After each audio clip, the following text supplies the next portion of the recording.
नमस्कार दोस्तों, स्वागत है आपका स्टडी विद एएमसी चैनल पे। दोस्तों, ये जितने भी क्वेश्चन हम लोग इस वीडियो में देखते हैं, इन सभी क्वेश्चंस की पीडीएफ फाइल के लिंक भी आपको साथ ही साथ नीचे डिस्क्रिप्शन बॉक्स में मिल जाते हैं, जहां से आप पीडीएफ फाइल को डाउनलोड करके रिवाइज कर सकते हैं, पढ़ सकते हैं। तो आप लोग पीडीएफ फाइल को भी डाउनलोड करके रिवाइज जरूर किया करें। यदि कोई प्रॉब्लम हो डाउनलोड करने में तो आप लोग नीचे कमेंट करके पूछ सकते हैं।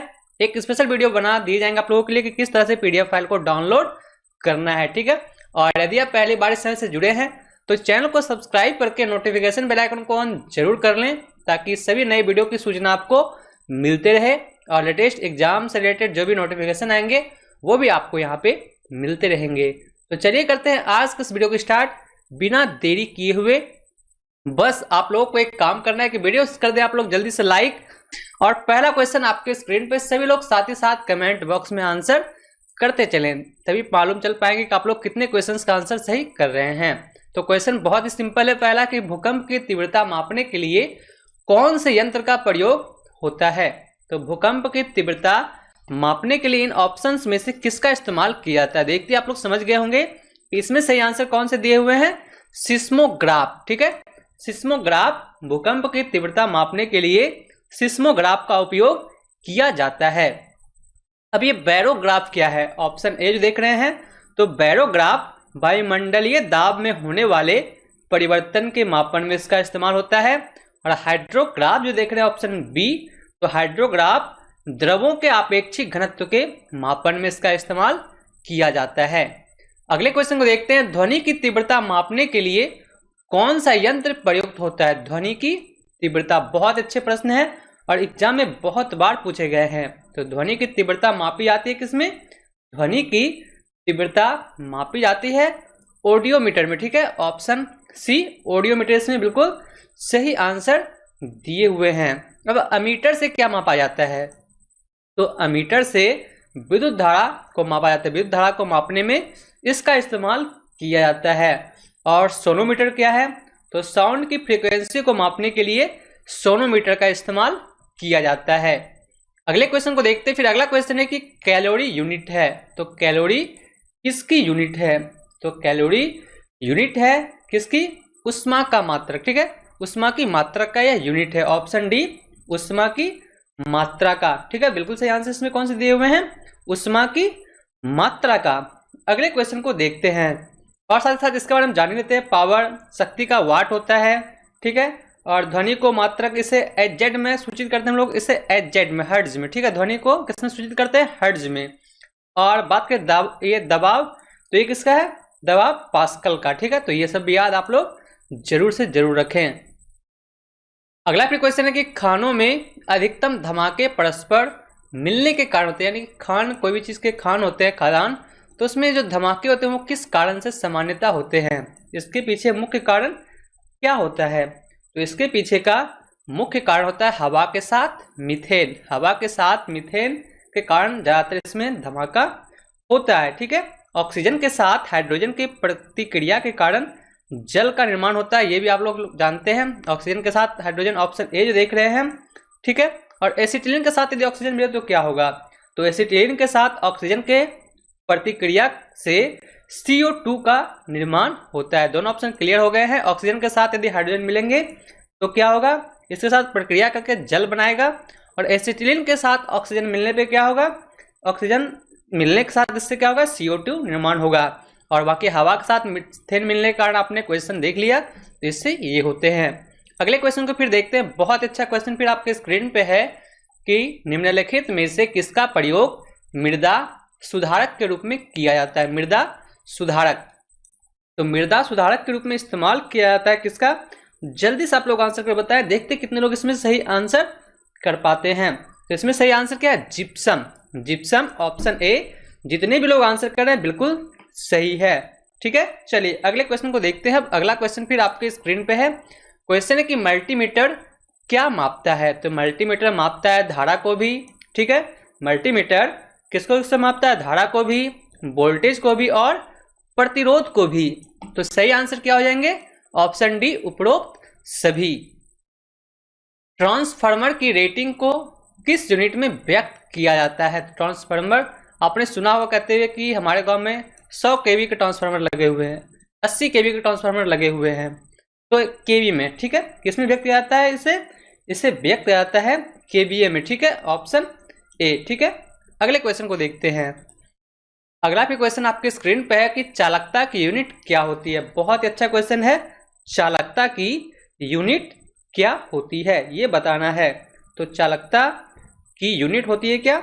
चालकता की यूनिट होती है मोह, जो कि इन ऑप्शन में नहीं दिए हुए हैं, इन ऑप्शन में वो नहीं दिए हुए हैं। और जो सच में पढ़ते वही इसमें सही आंसर कर रहे होंगे, ऑप्शन डी। बाकी जो तुक्का मारते वो तो ए बी सी कर ही रहे होंगे, ठीक है। चलिए अगले क्वेश्चन को देखते हैं। बहुत अच्छा क्वेश्चन फिर आपके स्क्रीन पे है कि 3 प्राथमिक रंग कौन कौन से? 3 प्राथमिक रंग कौन कौन से है? तो 3 प्राथमिक रंग है लाल, नीला और हरा। लाल, नीला और हरा, ठीक है। तो कौन कौन से प्राथमिक रंग है? 3। लाल यानी कि RBH, RBH यदि आप लोग याद रखें तो RBH क्या है? प्राथमिक रंग। R यानी कि रेड, B से ब्लू, G से ग्रीन, ठीक है। R से रेड, B से ब्लू और G से ग्रीन। तो ये आप लोग याद जरूर रखें शॉर्ट में। चुंबकीय फ्लक्स की यूनिट क्या है? चुंबकीय फ्लक्स की यूनिट क्या होती है? Weber, option A weber. अगला भी प्रश्न है कि किसी परमाणु के एक इलेक्ट्रॉन हटा देने के बाद वह परमाणु क्या कहलाता है? तो वह परमाणु कहलाता है क्या? वह परमाणु कहलाता है धनायन, धनायन, ऑप्शन डी। अगला भी प्रश्न आपके स्क्रीन पे कि किसी चालक की लंबाई में वृद्धि होने पर उसके प्रतिरोध का मान, तो उसके प्रतिरोध का जो मान है वह बढ़ जाता है यानी कि बढ़ेगा, ऑप्शन ए। किसी परमाणु का सबसे हल्का कण कौन सा है? किसमें पूछा गया? वजन में। तो सबसे हल्का कण कौन सा है वजन में? Electron, option C electron. अगला प्रश्न फिर आपके स्क्रीन पे दिया हुआ है कि टेलीग्राफी का आविष्कार करने वाले कौन थे? तो टेलीग्राफी का आविष्कार किया था किन्होंने? सैमुअल मोर्स ने। तो यहाँ पे सिर्फ मोर्स लिखे हुए हैं तो आप लोग सैमुअल मोर्स याद जरूर रखें, सैमुअल मोर्स। टेलीफोन रिसीवर में किस प्रकार की स्पीकर प्रयुक्त किया जाता है? टेलीफोन रिसीवर में प्रयुक्त होता है किस प्रकार का स्पीकर? इसमें प्रयुक्त होता है स्थिर कुंडली प्रकार का, स्थिर कुंडली प्रकार, ऑप्शन ए। अंतः समुद्री केबल होती है, तो अंतः समुद्री क्या होती है? अंतः समुद्री होती है संधारित्र, ऑप्शन सी। नीचे दिए गए में से किस शब्द का संक्षिप्त नाम रडार है? तो रडार किसका नाम इसमें दिया हुआ है? रेडियो डिटेक्शन रेंजिंग, ठीक है, option A radio detection ranging. अगले प्रश्न को देखते हैं। फिर अगला प्रश्न है कि विद्युत रोधी नीचे दिए गए में से किस पदार्थ के बने होते हैं? तो विद्युत रोधी किस चीज के बने होते हैं? इनमें से किस चीज के बने होते हैं? तो ये बने होते हैं, इन ऑप्शन को लेके चले तो ग्लास के, ठीक है, ऑप्शन ए ग्लास यानी कि कांच। अगले क्वेश्चन देखते हैं। फिर फैक्ट्री के लोड पर कंडेंसरों का प्रयोग किस उद्देश्य के लिए किया जाता है? तो इसका इस्तेमाल किया जाता है किस उद्देश्य से? इसका इस्तेमाल किया जाता है पावर फैक्टर सुधारने के लिए, पावर फैक्टर को सुधारने के लिए।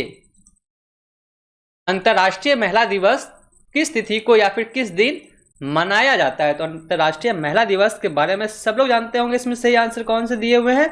सही आंसर है ऑप्शन डी 8 मार्च। इनके बारे में सभी लोग जानते होंगे। और डेट से संबंधित क्वेश्चन एग्जाम में अवश्य पूछे जाते हैं, तो आप लोग डेट से संबंधित जितने भी क्वेश्चन बनते हैं वो सब याद जरूर रखें। और जो देख रहे हैं आप लोग यहाँ पे 18 अप्रैल, तो 18 अप्रैल को विश्व विरासत दिवस और आज़ाद हिंद फौज दिवस मनाया जाता है। 27 सितंबर को क्या मनाया जाता है? 27 सितंबर विश्व पर्यटन दिवस शहीद भगत सिंह जयंती के रूप में मनाया जाता है।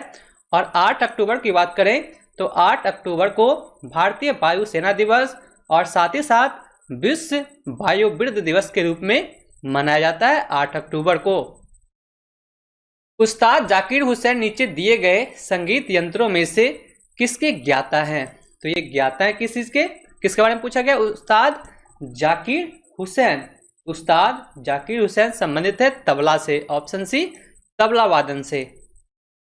जाना माना मल्टी आर्ट्स केंद्र भारत भवन किस शहर में स्थित है? भारत भवन किस शहर में स्थित है? तो भारत भवन स्थित है कहाँ पे? यह स्थित है भोपाल में, भोपाल, ऑप्शन डी। अगला क्वेश्चन है भारत में सबसे लंबी हाईवे जाती है, तो भारत की सबसे लंबी हाईवे कहाँ जाती है, कहाँ से कहाँ तक? ये जाती है वाराणसी से कन्याकुमारी तक, वाराणसी से कन्याकुमारी तक। सूर्य के चारों ओर दीर्घवृत्ताकार परिक्रमा में घूमती हुई कोई वस्तु जब सूर्य के सबसे पास होती है तो उस बिंदु को कहते हैं, तो उस बिंदु को क्या कहते हैं? उसे कहते क्या? उसे कहते हैं पेरिहेलियन। पेरिहेलियन यानी कि इसे क्या कहते हैं? उपसौर। ठीक है, उपसौर। अगला फिर क्वेश्चन है कि सभी खास वायुमंडलीय क्रियाएं जिनसे मौसम की अवस्थाएं बदलती है वह होती है, तो वह होती है कहाँ पे? वह होती है ट्रोपोस्फियर में। Troposphere option A. ठीक है, कहाँ पे होती है ये? ट्रोपोस्फियर। इसमें जितने भी लोग आंसर कर रहे हैं बिल्कुल सही है, ऑप्शन ए। अगले क्वेश्चन को फिर देखते हैं। अगला क्वेश्चन आपके स्क्रीन पे है कि कर्क रेखा नहीं गुजरती है, तो इनमें से कहां से होकर कर्क रेखा नहीं गुजरती है? तो कर्क रेखा इनमें से उड़ीसा से नहीं गुजरती है, उड़ीसा, ऑप्शन बी। भारत की किस सबसे प्राचीन सेवा को बंद कर दी गई है? तो किसे बंद कर दी गई है? इसमें बंद कर दी गई है टेलीग्राम को। Telegram, option B. Option B, Telegram को बंद कर दिया गया है। जापान में कौन सी मुद्रा का प्रयोग होता है? जापान की मुद्रा क्या है? जापान की मुद्रा है येन। ठीक है, जापानी येन। ठीक है, ऑप्शन डी। याद आप लोग जरूर रखें। नीचे दिए गए में से संगीत के क्षेत्र में कौन वायलिन से संबंधित है? तो वायलिन से संबंधित इनमें कौन है? वायलिन से संबंधित इनमें है कौन? पंडित वीसी जोग। ठीक है, ऑप्शन बी। अगला फिर क्वेश्चन है कि तेल शोधक कारखाना निम्नलिखित किस राज्य में नहीं लगा है? यहां पे पूछा गया क्या? नहीं लगा है। तो नहीं कहां पे है? कहां नहीं लगा है? मध्य प्रदेश में। मध्य प्रदेश में तेल शोधक कारखाना नहीं लगा है। अगला फिर प्रश्न है कि चट्टानों से कटे हुए कुछ मंदिर जिनको 7 पैगोडा के नाम से जाना जाता है किससे संबंधित हैं? तो ये संबंधित हैं पल्लवों से। पल्लवों से संबंधित है क्या? 7 पैगोडा, ऑप्शन सी। वीडियो आपको अच्छा लग रहा है तो आप लोग वीडियो को लाइक जरूर करें। बहुत कम लाइक अभी तक है, आप लोग वीडियो को लाइक जरूर से जरूर करें। रिक्वेस्ट आप लोगों से लाइक जरूर करें। क्वेश्चन फिर है कि नीचे दिए गए में से किस राज्य में यानी कि यहाँ पे लिखा हुआ चंदन का वन, यहाँ पे संदल हो गया है, सैंडलवुड के घने जंगल है। तो सैंडलवुड के घने जंगल कहां पे है? तो यह है कर्नाटक में, ऑप्शन सी। नीचे दी गई में कौन सी नकदी फसलें होती है? नकदी फसलें कौन सी होती है? नकदी फसलें इनमें कौन सी है? ये आपको जल्दी से देख के बताना है, ऑप्शन देख के कि इसमें सही आंसर कौन से दिए हुए हैं। तो इसमें सही आंसर कौन से हैं? इसमें सही आंसर है मूंगफली, ऑप्शन ए। मूंगफली क्या है? नकदी फसलें। मूंगफली नकदी फसलें होती है और इसके प्रमुख उत्पादक राज्य हैं कौन कौन से? गुजरात, आंध्र प्रदेश, तमिलनाडु, कर्नाटक, ये सब इनके प्रमुख उत्पादक हैं। जबकि चना देख रहे हैं, चना, गेहूं, ये सभी रबी फसल होती है और यह अक्टूबर नवंबर में बोया जाता है और मार्च अप्रैल में काट ली जाती है। और चावल जो देख रहे हैं, ऑप्शन सी, चावल खरीफ फसल होती है और यह जून जुलाई में बोई जाती है और नवंबर दिसंबर में काट ली जाती है। धान की खेती, आप लोग इससे चावल यानी कि धान की खेती। ठीक है, अगले क्वेश्चन को देखते हैं फिर। राज्य संबंधों में उलेमा के दखल का विरोध नीचे दिए गए सुल्तानों में से किसने किया था? किसका दखल? उलेमा का दखल। तो किन्होंने किया था? यह किया था अलाउद्दीन खिलजी ने, ऑप्शन बी, अलाउद्दीन खिलजी। अगला भी क्वेश्चन है कि एक स्टेप अप ट्रांसफार्मर बढ़ाता है, तो एक स्टेप अप ट्रांसफार्मर क्या बढ़ाता है? यह बढ़ाता है क्या? वोल्टेज को। Voltage, option A, step up. Step up तो क्या? वोल्टेज को ये बढ़ाता है। द सोशल कॉन्ट्रैक्ट नामक पुस्तक के लेखक कौन है थे? यहाँ पे हैं। चलिए, कौन थे इस पुस्तक के लेखक, ये आपको जल्दी से बताना है। कौन सा क्वेश्चन है कि द सोशल कॉन्ट्रैक्ट नामक पुस्तक के लेखक कौन थे? तो थे कौन? रूसो, ऑप्शन बी, रूसो इसमें बिल्कुल सही आंसर दिए हुए हैं। चलिए फिर अगले क्वेश्चन को देखते हैं। अगला क्वेश्चन आपके स्क्रीन पे बहुत अच्छा सा कि वियतनाम युद्ध की समाप्ति किस अमेरिकी राष्ट्रपति के समय में हुई थी? किस अमेरिकी राष्ट्रपति के समय में हुई थी? जल्दी से बताएं आप लोग आंसर करके, इसमें सही आंसर कौन से दिए हुए हैं?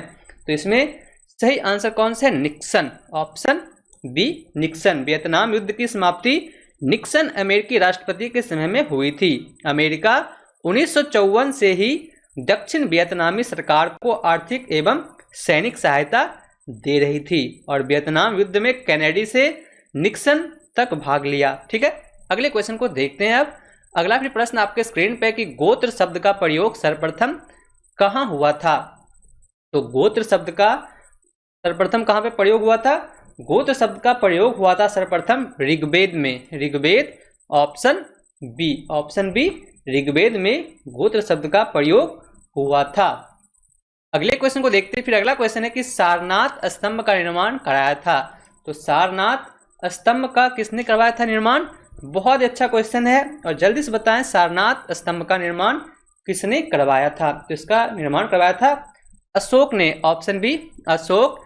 जितने भी लोग आंसर कर रहे हैं ऑप्शन कमेंट में बिल्कुल सही है। ठीक है, अशोक ने। सारनाथ का स्तंभ धर्मचक्र प्रवर्तन की घटना का स्मारक है जिसका निर्माण अशोक ने करवाया था और इस स्तंभ पर निर्मित सिंह की आकृति शक्ति की प्रतीक मानी जाती है और वर्तमान में अशोक स्तंभ का नाम से यह विश्वविख्यात है और इसको भारत गणराज्य द्वारा भारत के राष्ट्रीय चिन्ह के रूप में भी स्वीकार किया गया है। ठीक है, अगले क्वेश्चन को देखते हैं। अब अगला क्वेश्चन क्या है? तो अगला क्वेश्चन है कि भारत का पहला समाचार पत्र कौन सा था? तो भारत का पहला समाचार पत्र था कौन सा? भारत का सबसे पहला समाचार पत्र था the Bengal Gazette, option A the Bengal Gazette. अगले क्वेश्चन को देखते हैं। बहुत अच्छा क्वेश्चन फिर इसमें अगला है कि कलकत्ता के सुप्रसिद्ध प्रेसिडेंसी कॉलेज की स्थापना किसने की थी? कॉलेज की स्थापना किसने की थी? यानी कि हिंदू कॉलेज की। इसकी स्थापना की थी किन्होंने? इसकी स्थापना की थी किन्होंने? जल्दी से बताएं इसमें सही आंसर क्या है? राजा राममोहन राय ने। राजा राममोहन राय ने करवाया था। कब करवाया था? 1817 ईस्वी में कलकत्ता के सुप्रसिद्ध प्रेसिडेंसी कॉलेज यानी कि हिंदू कॉलेज के नाम से जाना जाता था की स्थापना राजा राममोहन राय ने डेविड हेयर की सहायता से की थी। ठीक है, अगले क्वेश्चन को देखते हैं। नेक्स्ट क्वेश्चन फिर क्या है? तो नेक्स्ट क्वेश्चन आपके स्क्रीन पे दिया हुआ है कि निम्नलिखित में से किसे भारतीय अशांति के जनक, भारतीय अशांति के जनक, शांति के जनक के बारे में सुना होगा, यहाँ पे अशांति के बारे में पूछा गया है। तो अशांति के जनक कौन थे? तो इसके जनक थे, किसे कहा गया था, किसे माना था? लोकमान्य तिलक को। लोकमान्य तिलक को। सर वैलेंटाइन सिरोल ने तिलक को भारत में अशांति का जन्मदाता कहा था और इसी विषय पर तिलक ने सिरोल पर मानहानि का मुकदमा भी किया था, जिसमें वे हार गए थे। लोगों में राष्ट्रवाद की भावना को जागृत करने के लिए तिलक ने 1893 ईस्वी में गणेश उत्सव एवं 1895 ईस्वी में शिवाजी की उत्सव जो है उसकी शुरुआत की थी। ठीक है, अगले क्वेश्चन को देखते हैं। फिर क्वेश्चन है कि रॉलेट एक्ट के विरोध में किसने लगान न देने का आंदोलन चलाने का सुझाव दिया था? तो ये सुझाव दिया था स्वामी श्रद्धानंद ने, ऑप्शन डी। भारत में कौन सा खाद्य फसल अक्टूबर नवंबर में बोई जाती है? तो कौन सी बोई जाती है इसके बारे में ऊपर मैंने आपको खरीफ फसल, नकदी फसल के बारे में बताया था। तो जल्दी से बताएं इसमें वो कौन से आंसर दिए हुए हैं, इसमें कौन से आंसर सही दिए हुए हैं? जल्दी से आंसर करके बताएं इसमें सही आंसर कौन से हैं। सभी लोग आंसर करके बताएं इसमें सही आंसर कौन से दिए हुए हैं। ऊपर मैंने अभी जस्ट बताया इसके बारे में और इसमें सही आंसर कौन से हैं? गेहूं, ऑप्शन डी गेहूं इसमें बिल्कुल सही आंसर है। अब आपके मन में आ रहा हूं कि ये क्या होते हैं, रबी फसल, खरीफ फसल। तो रबी फसल जो अक्टूबर नवंबर में बोई जाती है और मार्च अप्रैल में काट ली जाती है उसे कहते हैं रबी फसल। खरीफ फसल किसे कहते हैं? जो जून जुलाई में बोई जाती है और सितंबर अक्टूबर में काट ली जाती है उसे कहते हैं खरीफ फसल। ठीक है, भारत में उष्णकटिबंधीय सदाबहार वन कहाँ पाए जाते हैं? तो ये पाए जाते हैं कहाँ पे? क्या चीज पूछा गया? उष्णकटिबंधीय सदाबहार वन। तो ये पाए जाते हैं केरल में, केरल, ऑप्शन ए। भारत में निम्नलिखित में वह कौन सा वन्य जंतु अभ्यारण्य है जहां गैंडों के संरक्षण की परियोजना चल रही है? वह कौन सा स्थान है? इसमें सही आंसर कौन सा है? काजीरंगा। ठीक है, काजीरंगा अभ्यारण्य जो है वह गैंडों के संरक्षण की परियोजना चल रही। काजीरंगा अभ्यारण्य कहाँ पे? असम में है। और नागर होल राष्ट्रीय उद्यान में हाथी, तेंदुआ और साथ ही साथ सांभर, भालू, चकोर, तीतर ये सभी हैं।